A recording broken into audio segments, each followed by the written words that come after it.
राजनाथ सिंह जी नूं साडे जिहड़े कैंडिडेट ने वो सन्मानित करनगे और उन्होंने नाल साडे संदीप जाखड़ जी और साडे सीनियर लीडर सुरजीत जियानी जी और साडे तिन्ने जिला प्रधान साहबान उन्होंने सन्मानित करेंगे। हुण मैं मंच का संचालन जिहड़ा भैन जी सतिंदर कौर सत्ती जी नूं देवांगा। भैन जी सतिंदर कौर सत्ती।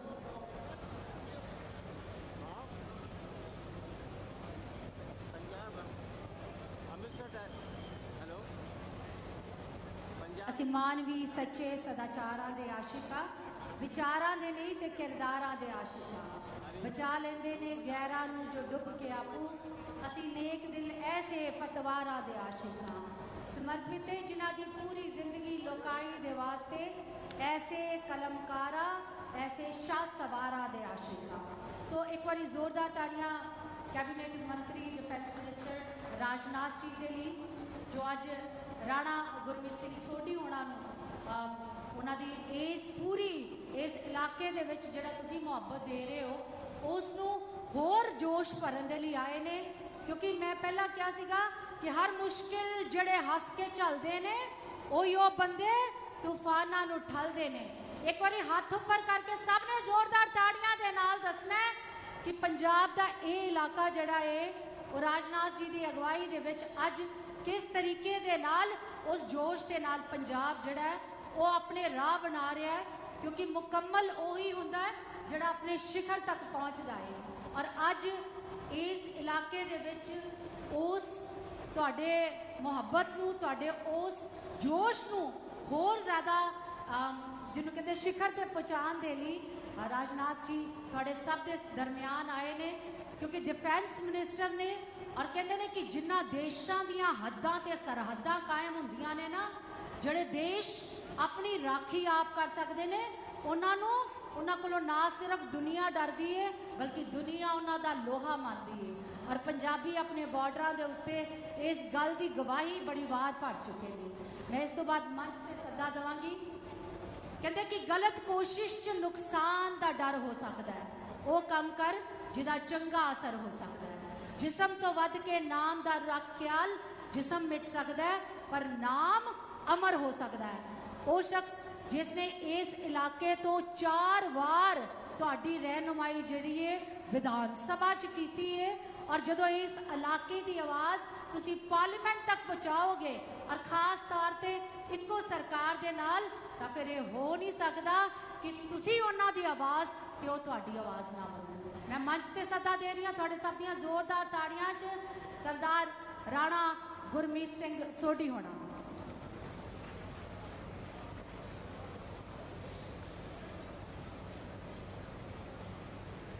जोरदार ताड़ियां दे नाल राणा गुरमीत सिंह सोढ़ी जिन्होंने तुसी इस इलाके चो 4 बार 20 साल लगातार प्यार देंदे रहे हो।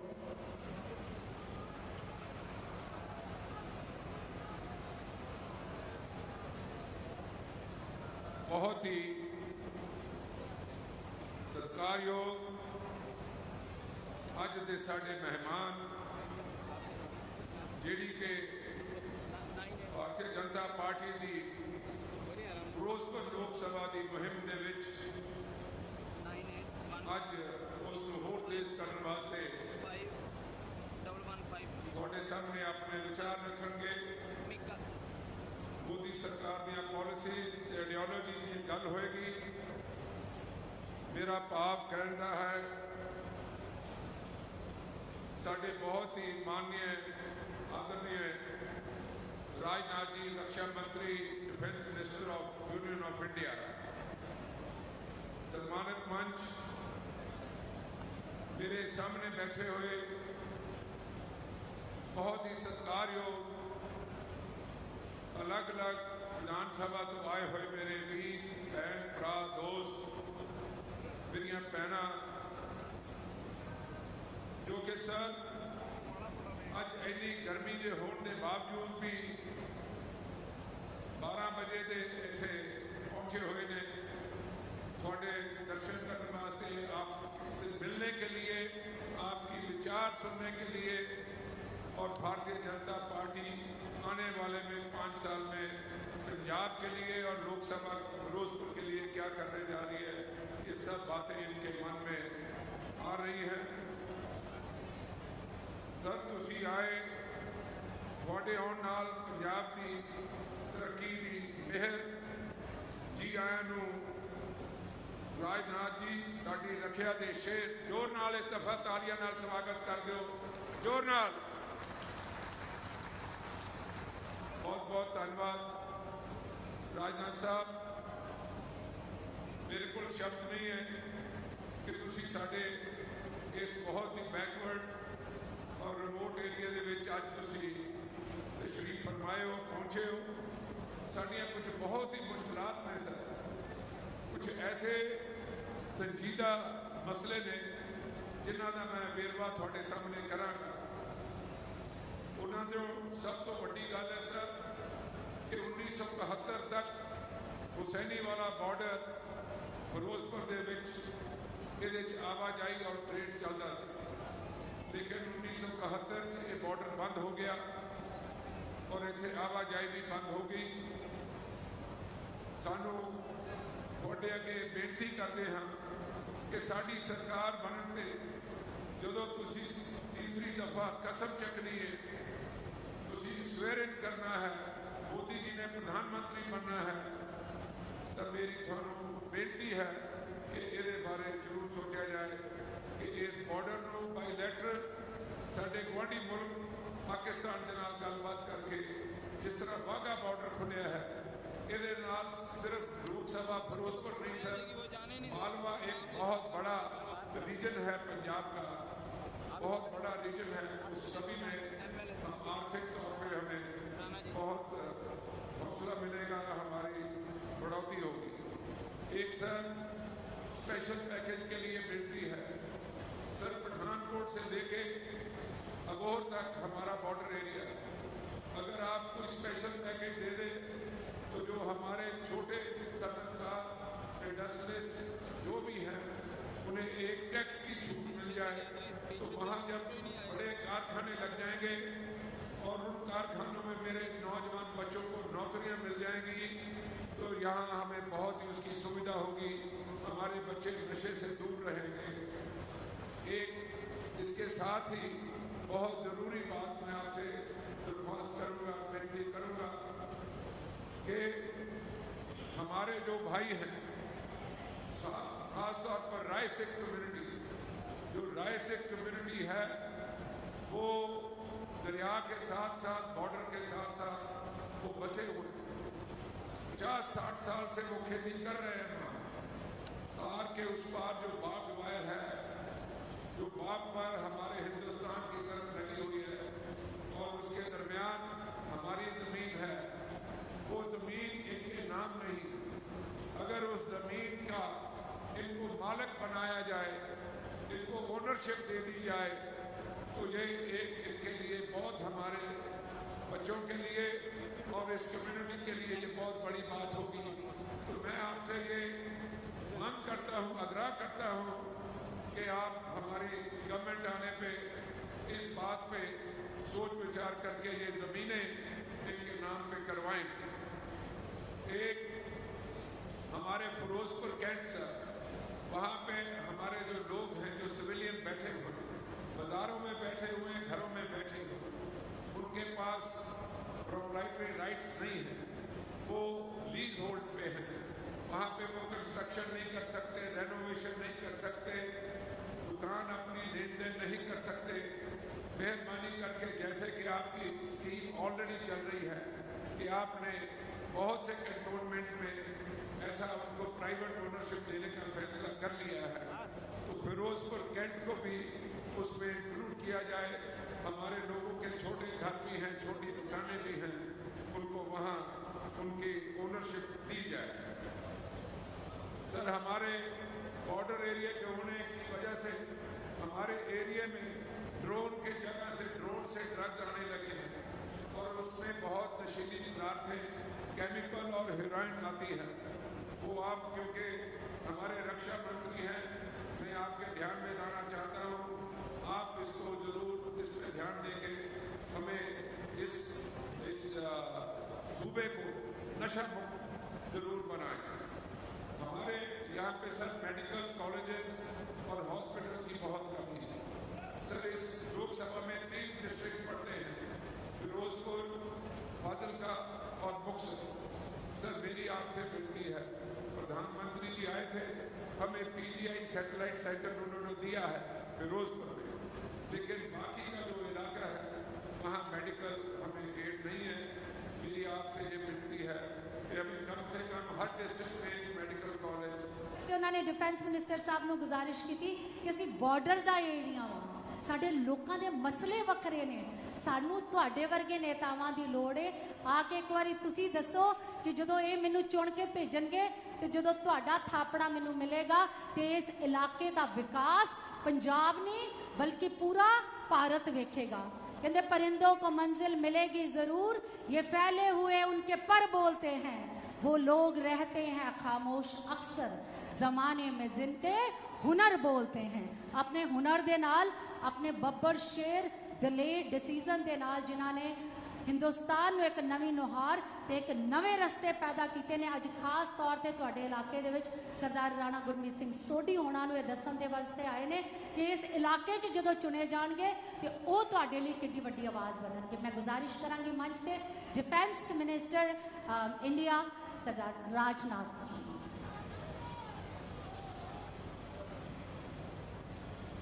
ਮੰਤਰੀ ਜੀ ਇਹ ਥੋੜਾ ਟੰਗ ਦੇ ਵਿੱਚ ਪ੍ਰੋਬਲਮ ਹੋਣ ਕਰਕੇ ਤੁਹਾਡੀ ਇਜਾਜ਼ਤ ਲੈ ਕੇ ਉਹ ਉੱਥੋਂ ਹੀ ਬੈਠ ਕੇ ਤੁਹਾਨੂੰ ਸੰਬੋਧਨ ਕਰਨਗੇ। ਚੱਲਣ 'ਚ ਥੋੜੀ ਮੁਸ਼ਕਿਲ ਹੈ, ਇਸ ਕਰਕੇ ਤੁਹਾਡੀ ਇਜਾਜ਼ਤ ਚਾਹਾਂਗਾ। बोले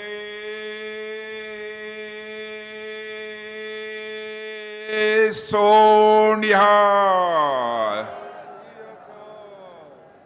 जय श्री राम, जय श्री राम। बहुत बहुत धन्यवाद। आपकी आवाज में बुलंदी मुझे दिखाई दे रही है मेरे बहनों भाइयों, और मुझे लगता है कि आप लोगों ने मन बना लिया है कि इस पार्लियामेंट्री कॉन्स्टिट्यूएंसी से गुरमीत सिंह जी सोढ़ी को भारी मतों से विजय दिलाकर भारत की संसद में भेजना।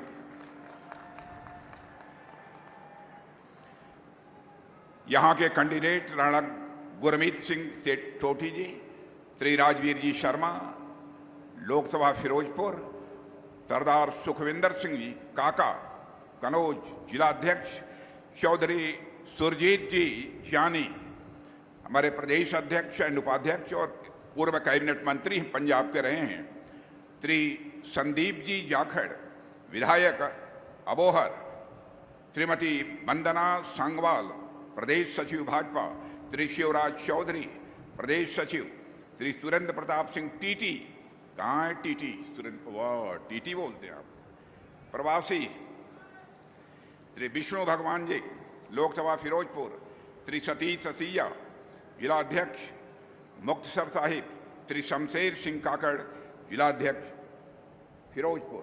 यहाँ मौजूद मेरे सभी सम्मानित बहनों एवं भाइयों, मैं आप सबसे क्षमा चाहूंगा। मैं खड़े होकर ही बोलना चाहता था, लेकिन डॉक्टर ने मना किया है कि ज्यादा देर तक आप खड़े न रहें, क्योंकि आंध्र प्रदेश की एक पब्लिक मीटिंग को एड्रेस करने के बाद जब मैं नीचे उतर रहा था तो पैर में चोट लग जाने के कारण मुझे रेस्ट लेना चाहिए, लेकिन रेस्ट नहीं ले रहा हूं। मैंने तय किया है कि जब तक बीजेपी लेडी एनडीए को 400 से अधिक सीटों पर विजय प्राप्त नहीं हो जाएगी, तब तक मैं आराम नहीं करूंगा। मेरे बहनों भाइयों, जहां तक पंजाब का प्रश्न है, पंजाब हमारे गुरुओं की धरती है, पंजाब हमारे वीरों की धरती है। इतना ही नहीं, पंजाब या किसानों की धरती है। हमसे यह पूछे कोई कि पंजाब किसे कहते हैं, तो मैं कहना चाहूंगा, जहां पराक्रम, वीरता, साहस, बलिदान और देशभक्ति का संगम हो, उसे ही हम पंजाब कहते हैं। हमारी केंद्र की सरकार मोदी जी के नेतृत्व में पिछले 10 वर्षों से लगातार काम कर रही है। पंजाब के लिए हमारी सरकार ने क्या किया है, मुझे ज़्यादा कुछ बतलाने की ज़रूरत नहीं है, क्योंकि हमसे पहले बोलने वाले लोगों ने डिटेल में सब सारी बातें आपके सामने रखी होंगी। बहनों भाइयों, करतारपुर साहिब कॉरिडोर भी बनवाने का जो प्रश्न था, उसको पहली बार साहस के साथ कदम उठाकर किसी ने बनवाने का काम किया है तो हमारे प्रधानमंत्री मोदी जी ने किया है। इतना ही नहीं, गुरुओं के प्रकाश पर्व को हम लोगों ने केवल भारत में ही नहीं मनाया, बल्कि सारी दुनिया में जहां जहां भी हमारे हिंदू सिख भाई रहते थे वहां पर गुरुओं के प्रकाश पर्व को मनाने का हम लोगों ने काम किया। साहिबजादों का जहां तक प्रश्न है, उनकी स्मृति में 26 दिसंबर को हम वीर बाल दिवस के रूप में मनाते हैं। और आपको जानकर खुशी होगी, वीर बाल दिवस केवल भारत में ही हम नहीं मनाते हैं, बल्कि हम दुनिया के दूसरे देशों में भी मनाते हैं। इतना ही नहीं, हरमिंदर साहब, यहां पर विदेशों से चंदा लेने पर जो प्रतिबंध लगा हुआ था, बहनों भाइयों, लंबे समय से यहां के लोगों की मांग थी, लेकिन विदेशी चंदे पर जो प्रतिबंध लगा था उसको समाप्त करने का काम पहली बार किसी ने किया है तो हमारी सरकार ने किया है, हमारे प्रधानमंत्री ने किया है। लंगर पर भी टैक्स लगता था, उस टैक्स को भी समाप्त करने का काम यदि किसी ने किया है तो हमारी सरकार ने किया है। मेरे बहनों भाइयों, आज मैं आप सभी लोगों से यही निवेदन करने आया हूं, 10 वर्षों के अंदर मोदी जी के नेतृत्व में भारत का स्टेचर, भारत का कद सारी दुनिया में बढ़ा है। मेरे बहनों भाइयों, आपके पंजाब के जो लोग भी विदेशों में रहते होंगे, आप उनसे पूछिए पहले भारत के बारे में दुनिया के दूसरे देशों में क्या लोग सोचते थे और आज भारत के बारे में दुनिया के दूसरे देशों में लोग क्या सोचते हैं। मैं 25-30 वर्षों से विदेशों में जा रहा हूं, लगभग 20-22 वर्षों से दुनिया के मंचों पर, अंतर्राष्ट्रीय मंचों पर मुझे विचार व्यक्त करने का मौका मिलता है। बहनों भाइयों, मैंने वह दिन भी देखा है जब हम लोग अंतर्राष्ट्रीय मंचों पर बोलते थे तो भारत के जब बोलने का समय आता था तो बहुत बड़ी संख्या में दूसरे देशों के जो प्रतिनिधि होते थे वो चले जाते थे, कहते थे ये भारत बोल रहा है, माने भारत एक गरीब देश है, कमजोर देश है। यह दुनिया में धारणा बनी हुई थी।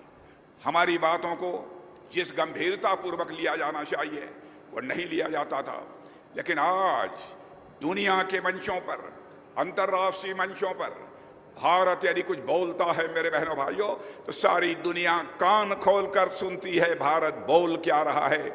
यह भारत की हैसियत सारी दुनिया में बनी है। भारत का सम्मान सारी दुनिया में बढ़ा है। धन दौलत के मामले में पहले यह धारणा थी भारत गरीबों का देश है, कांग्रेस की हुकूमत थी।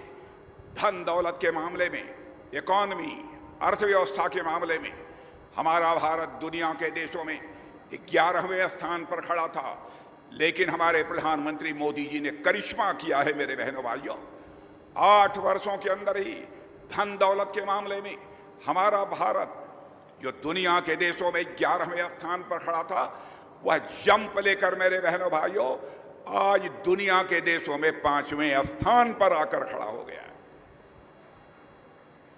दुनिया की बड़ी बड़ी फाइनेंशियल फर्म्स, दुनिया के बड़े बड़े अर्थशास्त्री अब इस बात का दावा करते रहे, यदि ऐसे ही आगे मोदी जी के नेतृत्व में भारत में सरकार बनी रही तो 2.5-3 वर्षों के अंदर, यानी 2027 आते आते अर्थव्यवस्था के मामले में, धन दौलत के मामले में हमारा यह भारत दुनिया की टॉप 3 कंट्रीज में आकर खड़ा हो जाएगा। सारी दुनिया में यह धारणा बनी है। मेरे बहनों भाइयों, आप सबको बार बार गुमराह करने की कोशिश कांग्रेस के द्वारा की जाती है, आम आदमी पार्टी के द्वारा की जाती है। आम आदमी पार्टी के नेता को आप जानते हैं, जो दिल्ली के मुख्यमंत्री हैं, वह जो कहते हैं वह करते नहीं हैं। अन्ना हजारे साहब के साथ जब उन्होंने आंदोलन किया था, अन्ना हजारे साहब उनके गुरु थे, उन्होंने कहा देखो पॉलिटिकल पार्टी मत बनाना। उन्होंने अपने गुरु की बात नहीं मानी। जब वह कहे कि मैं मुख्यमंत्री दिल्ली का बन जाऊंगा, तो मैं सरकारी आवास में नहीं रहूंगा, गवर्नमेंट रेजिडेंस में नहीं रहूंगा, मैं अपने घर में रहकर जो है मैं कामकाज करूंगा। बहनों भाइयों, उन्होंने कि अपना शीश महल बनवा लिया है, आलीशान बंगलो बनवा लिया है, आज वह उसमें रहते हैं। इतना ही नहीं, उन्होंने कहा शराब की सारी दुकानें दिल्ली में बंद हो जाएंगी और जहां भी हमारी सरकार होगी शराब की दुकानें नहीं चलने पाएंगी खुलेआम। बहनों भाइयों, आज दिल्ली के गली गली में शराब बिकवाने की व्यवस्था यदि किसी ने की है तो आम आदमी पार्टी के नेता केजरीवाल जी ने की है। मैं समझता हूं कमोवेश यही स्थिति हमारे पंजाब की है मेरे बहनों भाइयों। यानी जो कहा है इन लोगों ने वह कभी नहीं किया। आपने देखा कि मुख्यमंत्री के आवास में ही दिल्ली में आम आदमी के पार्टी के नेता ने उसी की पार्टी की मेंबर ऑफ पार्लियामेंट महिला स्वाति मालीवाल को लात घूसों से पीटा गया, उसके बाल पकड़कर उसे गिराए गए। ये महिलाओं के सम्मान की बात करते हैं। एक तरफ हमारी पार्टी नारी शक्ति बंधन अधिनियम लेकर आती है और मैं अपने बहनों को बतलाना चाहता हूं वह दिन दूर नहीं है, इन्हीं 5 वर्षों में होकर रहेगा। भारत की पार्लियामेंट में और सारी स्टेट्स के असेंबलीज में महिलाओं का प्रतिनिधित्व अब 33% यह पक्का कर दिया जाएगा मेरे बहनों भाइयों। यह भी हम लोगों ने फैसला किया। जहां महिलाओं का सम्मान नहीं होता, नारियों का सम्मान नहीं होता बहनों भाइयों, उस देश पर, उस स्थान पर ऊपर वाले की भी कृपा नहीं होती है, भगवान की भी कृपा नहीं होती है। मैं जानता हूं पंजाब के गुरुओं का कितना महिलाओं के प्रति उनके मन में सम्मान था।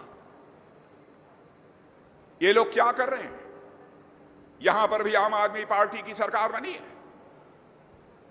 गुंडागर्दी, नशे का व्यापार, हीरोइन की तस्करी, क्या क्या नहीं हो रहा है।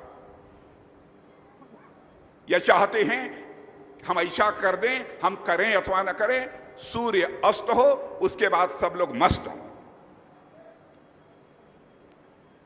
ताकि इनकी सरकार की तरफ कोई ध्यान ही न जाए। मैं आपको यकीन दिलाना चाहता हूं, जहां जहां भी हमारी सरकारें हैं, जिन राज्यों में है जाकर देख लीजिए। हमारी सरकार जिस दिन यहां पर बन गई भारतीय जनता पार्टी की, दिल्ली की तो बनने जा रही है, आगे विधानसभा का चुनाव होगा, यहां भी मेरी सरकार बना दीजिए बहनों भाइयों। हम देखेंगे कौन गुंडा बदमाश यहां गुंडागर्दी करने की हिम्मत कर पाता है मेरे बहनों भाइयों, उसकी खाट खड़ी कर ली जाए। हम किसी भी राज्य का विकास करना चाहते हैं तो विकास की यह पहली शर्त होती है कि वहां पर लॉ एंड ऑर्डर की सिचुएशन, वहां कानून और व्यवस्था की स्थिति चुस्त दुरुस्त होनी चाहिए। जाकर हमारे उत्तर प्रदेश को देखिए, देश के अन्य राज्यों को देखिए, कितनी तेजी के साथ विकास हो रहा है। क्या कारण है? यहां के हमारे किसान भाई इतने परिश्रमी हैं, यहां के लोग इतने बहादुर हैं। भारत की सीमाओं की रक्षा सीने का बटन खोल कर यदि करने की कोई कोशिश करता है, ज्यादातर हमारे पंजाब के लोग हैं। लेकिन इस पंजाब के साथ क्या हो रहा है? बहनों भाइयों, आज मैं आया हूं तो आपसे कुछ आंकड़े के आधार पर मैं आपसे बात करने आया हूं। भारतीय जनता पार्टी की हमारी सरकार के ऊपर, मोदी जी की सरकार के ऊपर ये लोग बराबर गलत सलत आरोप लगाने की कोशिश करते हैं। कहते हैं मोदी जी की सरकार आने के बाद महंगाई बढ़ गई है। मैं डंके की चोट पर कहना चाहता हूं बहनों भाइयों, किसी भी देश की अर्थव्यवस्था, किसी भी देश की इकोनॉमी को पूरे विश्व की अर्थव्यवस्था भी प्रभावित करती है। लेकिन हमारे भारत के अंदर हमारे प्रधानमंत्री मोदी जी ने करिश्मा किया है बहनों भाइयों। हिंदुस्तान में, दुनिया में सभी जगह महंगाई बढ़ी है, लेकिन महंगाई को काफी हद तक काबू पाने में जो कामयाबी हमारे प्रधानमंत्री ने हासिल की है, दुनिया का कोई देश वो कामयाबी हासिल नहीं कर पाया। मैं आपके सामने बहुत आंकड़े दे सकता हूं और आंकड़े भी दूंगा। दुनिया में सबसे तेजी से आगे बढ़ने वाली अर्थव्यवस्था है तो हमारी है। युद्ध के बीच वार चल रहा था दुनिया के देशों के बीच, उस समय भी भारतीयों को निकालने का काम यदि किसी ने किया है तो हमारे प्रधानमंत्री नरेंद्र मोदी जी ने किया है। मेरे बहनों भाइयों, मैं एक उदाहरण देना चाहता हूं, और जो भी बातें मैं बोल रहा हूं, मैं कहना चाहूंगा मेरी एक भी बात गलत हो तो उसकी आप अखबारों में आलोचना कर दीजिएगा। जिंदगी में हमने राजनीति की है मेरे बहनों भाइयों, तो जनता की आंखों में धूल झोंक कर राजनीति नहीं की है, जनता की आंखों में आंख डालकर राजनीति की है। इसलिए जो कहूंगा वह सच कहूंगा। बराबर नेताओं ने जनता को गुमराह करके उनका समर्थन हासिल किया, सरकार बनाकर धोखा दिया। हमारे भारतीय जनता पार्टी का यह चरित्र नहीं है। जो हम कहते हैं वह हम करके दिखाते हैं। इसके लिए बड़ा कलेजा चाहिए, मजबूत कलेजा चाहिए मेरे बहनों भाई। हमारे यहां कोई व्यक्ति पार्टी का इधर उधर बोल सकता है, लेकिन पार्टी का जहां तक सवाल है, पार्टी जो कहेगी करके दिखा देगी। मैं आपको याद दिलाना चाहता हूं, हमारा चुनावी घोषणा पत्र, मैं तो कहता हूं भारतीय जनता पार्टी के रूप में ही नहीं, 1951 से जब हम भारतीय जनसंघ के रूप में काम कर रहे थे तब से उठाकर कोई देखे। जो अपने घोषणा पत्र में हमने कह दिया उसको हम पूरा करके ही दम लेते। हम लोगों ने कहा था हमारी गवर्नमेंट बनेगी तो जम्मू कश्मीर, जिसे धारा 370 के अंतर्गत विशेषाधिकार मिला है, उसे हम चुटकी बजाकर समाप्त करेंगे। और आपने देखा संसद के दोनों सदनों में बहुमत मिलते ही जो कहा था वह करके हमने दिखा दिया, धारा 370 को समाप्त कर दिया। हमने कहा था कि जिस दिन भारत की संसद में हमारी पार्टी को बहुमत मिल जाएगा, हमें सरकार के रूप में काम करने का अवसर मिलेगा, तो इस देश में ऐसी परिस्थितियां होंगी कि अयोध्या की धरती पर भव्य राम का मंदिर बनकर रहेगा मेरे बहनों भाइयों। और आपने देखा कि हम लोगों ने बनाकर दिखा दिया। जो कहा था सो किया। लोग ये कहते हैं साहब राम मंदिर तो बन गया, इससे क्या होगा? मुझे तो लगता है बहनों भाइयों, राम मंदिर बन गया, हमारे राम लला अपनी झोपड़ी से निकलकर, अपनी कुटिया से निकलकर अपने महल में प्रवेश कर चुके हैं। भारत में राम राज्य का आगाज होकर रहेगा, मेरा पक्का विश्वास है।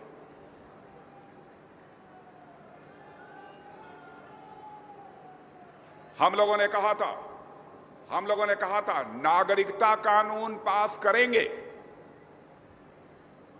और यह बात दिमाग में कैसे आई मैं यह भी बतलाना चाहता हूं। भारत का मैं गृह मंत्री था। बहनों भाइयों, मुझे जानकारी मिली कि हमारे कुछ सिख भाई, कुछ हिंदू भाई धार्मिक उत्पीड़न के कारण पाकिस्तान से भगकर, माताएं बहनें भी साथ थी, छोटे छोटे मासूम बच्चे भी थे। मोहन का टीला दिल्ली में है, मुझे बताया गया वहां पर आकर बहुत ही जलालत की जिंदगी वो लोग जी रहे हैं। रहने के लिए कायदे का मकान नहीं था, छोटी सी झोपड़ी बनी हुई थी। माताएं बहनें, दो दो चार चार पुरुष एक झोपड़ी में रहते थे, टॉयलेट की व्यवस्था नहीं थी। उसी समय आकर मैंने प्रधानमंत्री जी से बात किया था कि प्रधानमंत्री जी, चाहे वह पाकिस्तान हो, बांग्लादेश हो, अफगानिस्तान हो, जिनका धार्मिक उत्पीड़न होता है और धार्मिक उत्पीड़न के कारण वह भारत आते हैं तो उनकी भारत की नागरिकता दी जानी चाहिए। उन्होंने कहा कि राजनाथ सिंह जाओ बिल तैयार करो।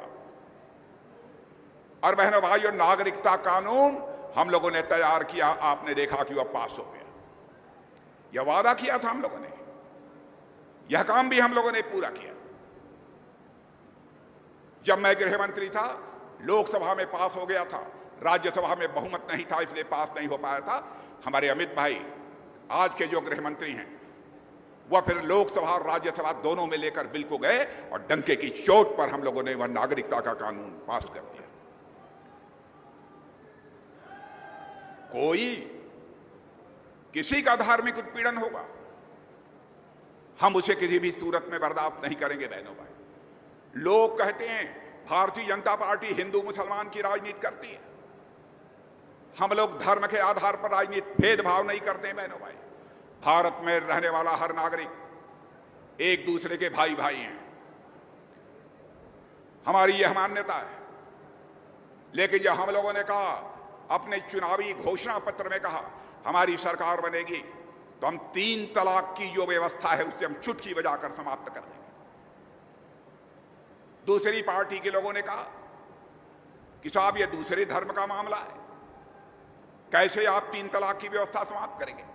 आप जानते हैं पहले ऐसी हालत थी कि इस्लाम मानने वाले लोगों में किसी से शादी हुई 10 दिन के बाद उस बहन बेटी को 3 बार तलाक तलाक तलाक बोलकर छुट्टी कर दी जाती।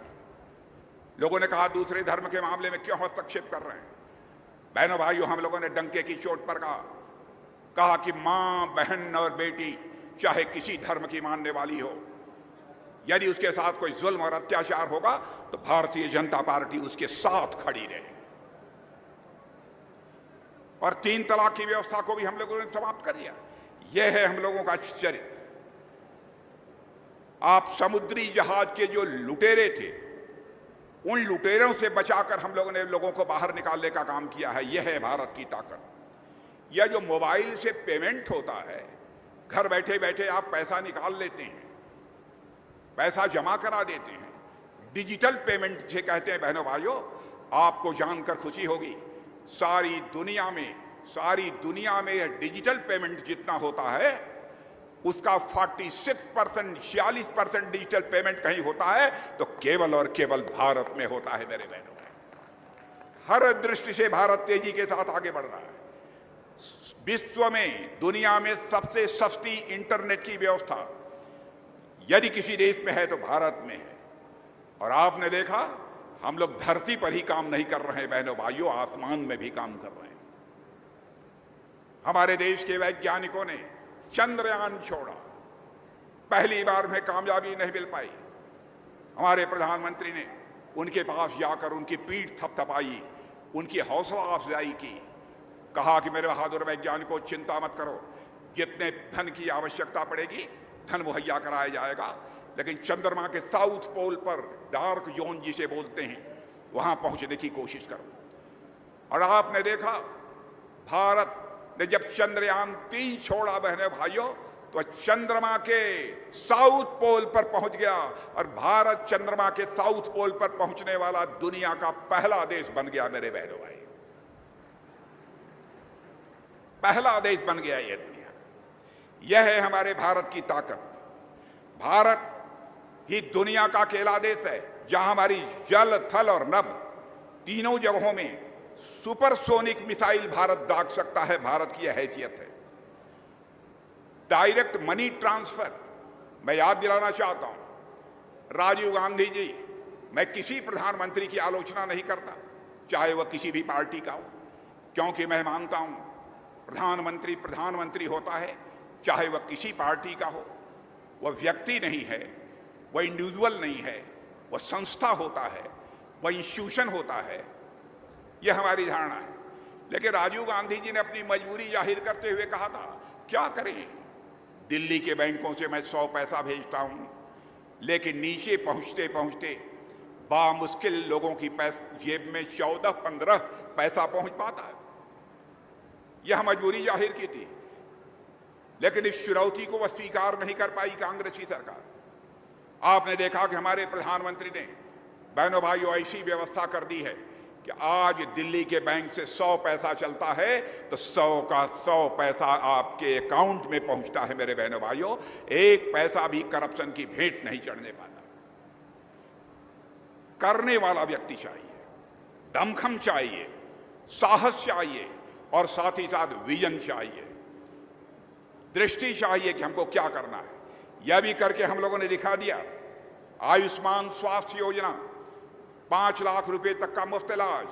पता नहीं यहाँ की आम आदमी की पार्टी सरकार, भगवंत मान जी की सरकार ने हमारी इस योजना को कहाँ तक लागू किया है मैं नहीं जानता, लेकिन यदि 5 लाख रुपए तक के मुफ्त इलाज की सुविधा हमारे यहाँ के गरीबों को नहीं मिल रही है बहनों भाइयों, तो यहाँ सरकार बनते ही हम उसे पक्के तौर पर मुहैया कराएंगे। मैं आपको यकीन दिलाना चाहता हूं।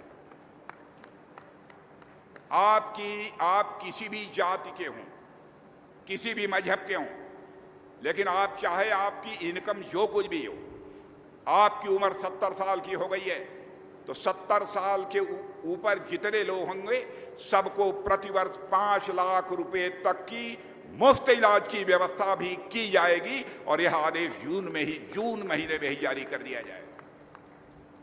यह बात हम लोगों ने अपने घोषणा पत्र में कही। जो भी कुछ भी हम लोगों ने कहा है बहुत सोच समझ कर कहा है। और इतना ही नहीं, 80 करोड़ लोगों को हम लोग 80 करोड़ लोगों को 5 किलो राशन फैमिली में प्रोवाइड करने का काम, देने का काम ये हमारी सरकार कर रही है। दुनिया के किसी भी देश में यह संभव नहीं हो पाया। सबको मिल रहा है। और मैं जानता हूं हमारे कुछ ऐसे भी परिवार हैं कि 4 या 5 मेंबर हैं तो सब 5-5 किलो लेते हैं। कितना खाएंगे? बच जाता है तो दुकान पर ले जाकर उसे बेच भी देते हैं। यह हकीकत है कि नहीं? यदि हकीकत हो तो ताली बजाइए, न हकीकत हो तो मत बजाइएगा। पीछे के लोगों से मैं पूछना चाहता हूं। लेकिन यह भी सुन लीजिए, 5 साल तक हम इस योजना को बंद नहीं करेंगे। हमारी सरकार का फैसला है, हमारे प्रधानमंत्री का फैसला है। 5 साल तक इस योजना को हम लोग किसी भी सूरत में बंद नहीं करेंगे। महंगाई पर मैं आता हूं मेरे बहनों भाई। आजादी के समय 1947 से लेकर 1950 तक भारत में महंगाई दर केवल 2% थी। जब हमको आजादी मिली थी उस समय की बात मैं कर रहा हूं। नेहरू जी के शासनकाल में यह बढ़कर 13.8% हो गई। 1964 से 67 में यह महंगाई 10% से ऊपर चली गई। और हालात ये हो गए, जनता में आक्रोश पैदा हुआ और इंदिरा गांधी को इमरजेंसी लगानी पड़ी थी बहनों भाइयों। ऐसे हालात हो गई थी। महंगाई का मूल कारण, महंगाई का सबसे बड़ा कारण यदि कोई होता है मेरे बहनों भाइयों तो वह भ्रष्टाचार होता है। मोरारजी देसाई की सरकार ने सबसे पहला काम किया था, जो कृषि आपकी उपज होती है उस कृषि उपज के एक राज्य से दूसरे राज्य में जाने पर जो पहले प्रतिबंध लगा था उसको समाप्त कर दिया। उसका परिणाम यह हुआ कि जो महंगाई 30% थी वह घटकर 7% तक आ गई थी। यानी 1947 से 2022 तक महंगाई का रिकॉर्ड निकालो बहनों भाइयों। जब जब कांग्रेस की सरकार बनी है महंगाई बेतहाशा बढ़ी है और जब जब कांग्रेस की हटी है महंगाई में जबरदस्त कमी आई है। यह बात भी मैं डंके की चोट पर कह सकता हूं। आज भारत के अंदर 25 करोड़ लोगों को गरीबी रेखा से बाहर करने में हम लोगों ने कामयाबी हासिल की है। यह मैं नहीं कह रहा हूं, यह हमारा नीति आयोग कह रहा है मेरे बहनों भाई। और भारत कितनी तेजी से आगे बढ़ा है। ऑटो मार्केट में जर्मन को पछाड़कर, ऑटो मार्केट या जो व्हीकल्स वगैरह हैं, जर्मन को पछाड़कर हम 4थे नंबर पर पहुंच गए हैं। बिजली उत्पादन में रूस को पछाड़कर हम दुनिया के देशों में 3रे स्थान पर पहुंच गए हैं। टेक्सटाइल उत्पादन में वियतनाम को पछाड़कर हम नंबर 2 पर पहुंच गए हैं। चीनी के उत्पादन में ब्राजील सबसे आगे था, ब्राजील को पछाड़कर हम आज दुनिया में नंबर 1 बन गए हैं चीनी के उत्पादन में। बहनों भाइयों, यह है करिश्मा हमारी सरकार का। सौर ऊर्जा संयंत्र लगाने के मामले में अमेरिका और जापान को पछाड़कर भारत आज नंबर 2 पर चला गया है बहनों भाई। मोदी जी के आने पर भी सोलर पावर का यह सिलसिला यहां पर तेजी के साथ प्रारंभ हुआ। यह गलत आंकड़े देकर, झूठ बोलकर, देश की जनता को गुमराह करके यह उसका समर्थन हासिल करना चाहते हैं। इतना ही नहीं, आप सबके हाथ में यहां पर मोबाइल होगी बहनों भाइयों। यह मोबाइल जानते हैं, पहले मोबाइल बनाने वाली, हमारी सरकार के आने के पहले मोबाइल बनाने वाली भारत में केवल 2 कंपनियां थी। आज भारत में मोबाइल बनाने वाली 200 से ज्यादा कंपनियां काम कर रही हैं। आज 98% मोबाइल यदि कहीं पर बनता है तो भारत में बनता है मेरे बहनों भाइयों। यह है भारत की ताकत। इसलिए मैं आप लोगों से समर्थन की अपील करने के लिए आया हूं मेरे बहनों भाइयों। इतना ही नहीं, धन दौलत का यदि आंकड़ा मैं आपके सामने प्रस्तुत कर दूं, कितना बड़ा करिश्मा हुआ है, तो आपको फक्र होगा, आपको नाज होगा। सचमुच मोदी जी के नेतृत्व की सरकार ने करिश्मा किया है, उस बहुत डिटेल में मैं आपके सामने नहीं जाना चाहता हूं। यह कहते हैं अनएम्प्लॉयमेंट, बेरोजगारी बढ़ी है, भाजपा सरकार महंगाई बढ़ी है। माने ये गलत सलत आरोप भारतीय जनता पार्टी के ऊपर लगाकर देश की जनता को यह बराबर गुमराह करने की कोशिश करते हैं। दुनिया के बड़े देशों में, दुनिया के जितने बड़े देश हैं, एक आंकड़ा मैं आपके सामने रखना चाहता हूं बहनों भाइयों, बेरोजगारी की दर दुनिया में, दुनिया के बड़े देशों में सबसे कम यदि कहीं पर है तो हमारे और आपके देश भारत में है मेरे बहनों भाई। इराक में, साउथ अफ्रीका में 32.6 32.6% वहां पर अनएम्प्लॉयमेंट है, बेरोजगारी है। इराक में 15.55% अनएम्प्लॉयमेंट है, बेरोजगारी है। ब्राजील में 7.9% है, इटली में 7.6% है, फ्रांस में 7.2% है, चीन में 5.3 है और अमेरिका में 3.8 है और आपके हमारे इस भारत में 3.2 है मेरे बहनों भाई। यह है भारत। फिर भी जनता को ये लोग बराबर झूठे वादे करके जनता को लुभाकर या उनका समर्थन हासिल करने की कोशिश करते हैं। और आपने ताकत देखी है, रूस और यूक्रेन का जो युद्ध चल रहा था, भारत के बहुत सारे बच्चे वहां पर मेडिकल की पढ़ाई करते थे, इंजीनियरिंग की पढ़ाई करते थे, मैनेजमेंट की पढ़ाई करते थे। जब रूस ने यूक्रेन के ऊपर मिसाइल, बम, तोप, गोले दागना शुरू किया और यूक्रेन ने रूस के ऊपर बम, तोप और गोले दागना शुरू किया, तो जो बच्चे यूक्रेन में पढ़ते थे भारत के, उन्हें इस बात की चिंता हुई, उनके परिवार वालों को, क्या होगा हमारे बच्चों का, कहीं ऐसा ना हो यूक्रेन, रूस से चलने वाली कोई मिसाइल जहां हमारे बच्चे रहते हैं वहां पर गिरे और हमारे बच्चों की जिंदगी खतरे में पड़ जाए। आंखों में आंसू लेकर उन बच्चों के माता पिता हमारे प्रधानमंत्री से मिले और उन्होंने कहा, प्रधानमंत्री जी चाहे जैसे भी हो हमारे बच्चों को आप यूक्रेन से बाहर निकालिए। हमारे प्रधानमंत्री ने चटपट मेरे बहनों भाइयों टेलीफोन मिलाया, रूस के राष्ट्रपति मिस्टर पुतिन से बात की, यूक्रेन के राष्ट्रपति मिस्टर जेलेंस्की से बात की और आपको जानकर खुशी होगी 4.5 घंटे के लिए वार रुक गया और हमारे 22,500 बच्चे यूक्रेन से चलकर भारत आ गए। यह है भारत की ताकत।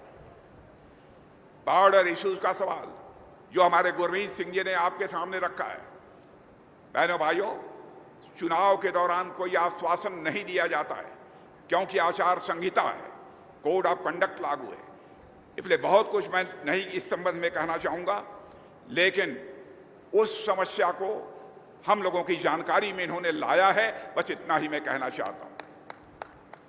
और गुरमीत सिंह सोनी जब हम जीत कर पार्लियामेंट में पहुंचेंगे बहनों भाइयों, जब मैं बोल रहे थे, मैं देख रहा था, बहुत ही इफेक्टिव तरीके से, बहुत प्रभावी तरीके से बोल रहे थे। मुझे पक्का विश्वास है कि यदि गुरमीत सिंह सोनी को चुनकर आपने भारत की संसद में भेजा तो आपकी प्रॉब्लम्स, आपकी समस्याओं को प्रभावी तरीके से भारत की पार्लियामेंट में आवाज देने का काम यदि कोई करेगा तो आपके गुरमीत सिंह जी सोनी करेंगे, मेरा पक्का विश्वास। इसलिए बहनों भाइयों, मैं आप सभी से अपील करने आया हूं, आप सबका सहयोग, आप सबका समर्थन भारतीय जनता पार्टी को प्राप्त होना चाहिए। कमल का फूल बटन दबाइए। और मैं आज आपको बतला देना चाहता हूं, अब तक जो 6 चरणों के चुनाव संपन्न हो चुके हैं, पॉलिटिकल एनालिस्ट, राजनीतिक विश्लेषक अभी मानते हैं मेरे बहनों भाइयों कि भारतीय जनता पार्टी की लीडरशिप की एनडीए अब 400 से अधिक सीटें प्राप्त करने की ओर तेजी से आगे बढ़ चुकी है, यह लोगों का मानना है। इसलिए मैं आप सभी लोगों से अनुरोध करना चाहता हूं, बहनों भाइयों, पंजा हिलाकर कभी भी लक्ष्मी जी घर में नहीं आती, झाड़ू लगाते हुए लक्ष्मी जी घर में कभी नहीं आती। लक्ष्मी जी घर में जब आएंगी तो कमल के फूल पर ही बैठकर लक्ष्मी जी घर आएंगी। इसलिए कमल के फूल का बटन दबाइए और हमारे भारतीय जनता पार्टी के प्रत्याशी गुरमीत सिंह जी सोढ़ी भारी मतों से विजय दिलाएंगे। ਸਾਰੇ ਖੜੇ ਹੱਥ ਕਰਕੇ ਵਿਸ਼ਵਾਸ ਦਵਾ ਦਿਓ ਮੰਤਰੀ ਸਾਹਿਬ ਨੂੰ ਕਿ ਸੀਟ ਜਿੱਤਾਂਗੇ ਫਿਰੋਜ਼ਪੁਰ ਲੋਕ ਸਭਾ ਦੀ।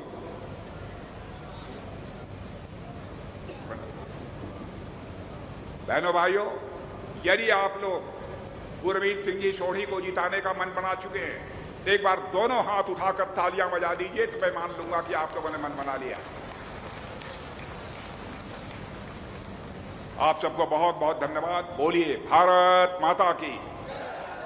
बहुत बहुत धन्यवाद।